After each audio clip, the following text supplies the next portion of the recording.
Hello student, today we'll start the new topic plant growth and mineral nutrition, in which first we'll see what is meant by plant growth. Then growth is one of the characteristics feature of living organism. Growth is vital process which brings about the irreversible and permanent increase in any organism or its part with respect to its size, form, weight and volume. Now, as a phenomenon has two aspects as quantitative growth and qualitative growth. Then what is meant by quantitative growth? Growth as a quantitative change is a final end product of successive metabolism. This is known as quantitative growth. For example, increase in length, breadth, size, volume, body mass or dry weight and number of cells. It is the example or these are the examples of quantitative growth. Now, what is meant by qualitative growth? Growth as a qualitative change in the nature of growth where development is an ordered change or progress while differentiation leads to higher and more complex states. This is known as qualitative growth. These are the two phenomena, that is quantitative and qualitative growth.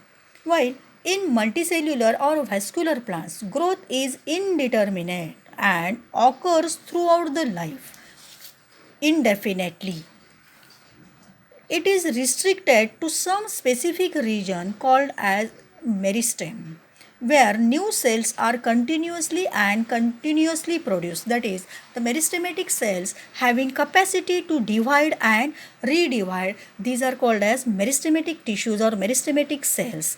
Meristems are three types based on the location where the meristematic tissue is present. On this basis, meristem having three types as apical meristem, intercalary meristem and lateral meristem. According to name, apical meristem, the apical meristem is present at the tip of the shoot or tip of the root or apices of the root and shoot. It is responsible for growth in length because it continuously divide, number of cells are increased, ultimately or indirectly the length is increased. It contributes to the primary growth. Okay, now second type is intercalary meristem. It is located at the node or at the base of the internodes of the stem. It is responsible for increasing the length of the internodes and also for formation of leaf primordia and lateral bursts. This is the intercalary meristem present at the base of the nodes. This intercalary meristem increases, divides, it increases the length of the nodes, ultimately the increases the height of the plant. Okay. Now last one is lateral meristem. It is located along the axis of dicotyledons and gymnosperms. This is the lateral meristem. It is located as strips in the vascular bundles of stem of the dicot. So it is called as vascular cambium. So it is responsible for increase in the girth of the stem. These are the three types according to the position of the meristematic tissue: apical meristem, intercalary meristem and lateral meristem. Now, next part of this topic is growth hormone. The term hormone was coined first by Starling in Animal Physiology in 1906. The internal factors that influences growth are called as growth hormones or growth regulators. Growth hormones inhibits, promote or modify the growth. What are the hormones? The hormones are the chemicals, they are secreted by the plants. They are known as growth hormones. Okay, they are called as hormones and these hormones are responsible for growth or regulate the growth. So these are known as growth hormones. They are of two types: growth hormones, growth promoters and growth inhibitors. So the hormones are known as growth regulators. Now, auxins, gibberellins and cytokinins, these are the growth promoter hormones, while ethylene and abscisic acid, these two are inhibiting hormones are also called as growth inhibitors. All hormones present in plants are called phytohormones because they are produced by plants, so they are known as phytohormones, which all are growth regulators. They regulate the growth of the plant. According to the Thiman and Pincus in 1948, plant hormones are organic substances produced naturally in higher plants affecting growth or other physiological functions at a site remote from its place of production and active in very minute amount. These are the organic substances. Hormones are organic substances and produced naturally by the plants. Plants are produced in proper amount or optimum amount, and they affecting the growth of the plant and also other physiological functions of the plants at a site remote from its place of production and active in very minute amount. These hormones are transported through phloem parenchyma. It is shown by Phillips in 1971. Phloem parenchyma transport these hormone at proper site.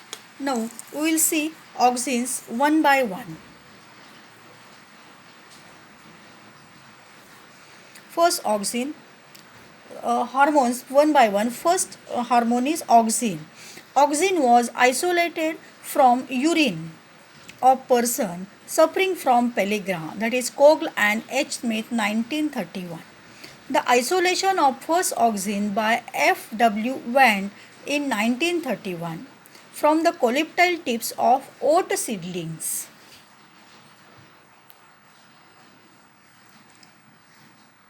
In plants, auxins are synthesized in growing tip or meristematic region of the plant from where they migrate to their site of the action. The first auxin is synthesized in human being from its urine, which suffers from pellagra disease, that is Cogle and Smith identified this. Now isolation of first auxin by FM went from the coleoptile tip of the oat seedling. In plants, auxins are synthesized in growing tip of meristematic region of plant from where they migrate to their site of the action.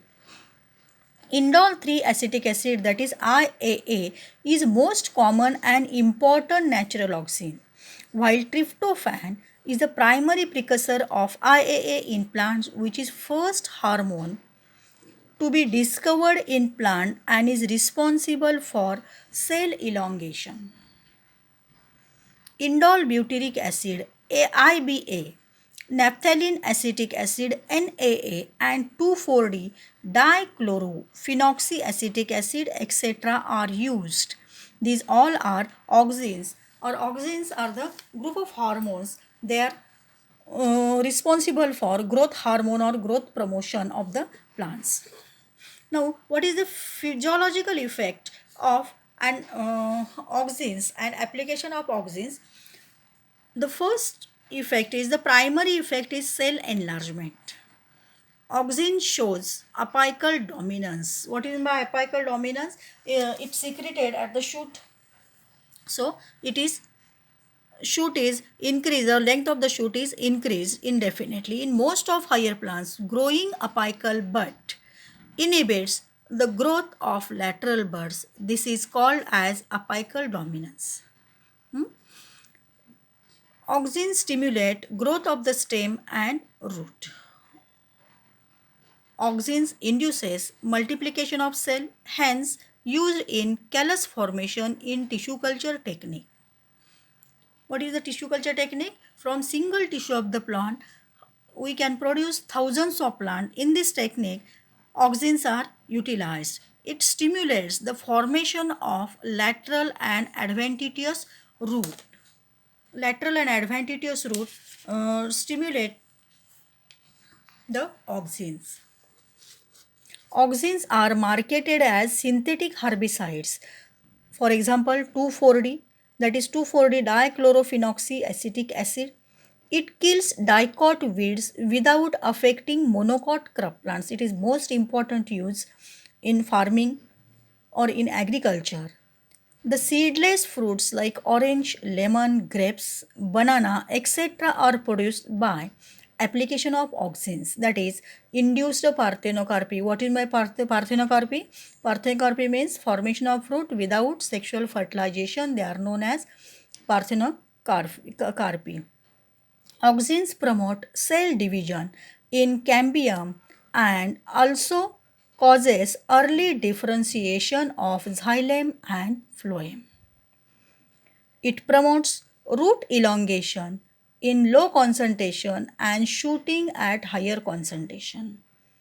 Okay, when it is in low concentration, there is promotion of root elongation, while it is higher concentration, it promotes the shooting or shoot development. It also promotes early rooting in propagation by cutting. Foliar spray of NAA and 2,4-D induces flowering in lychee and pineapple.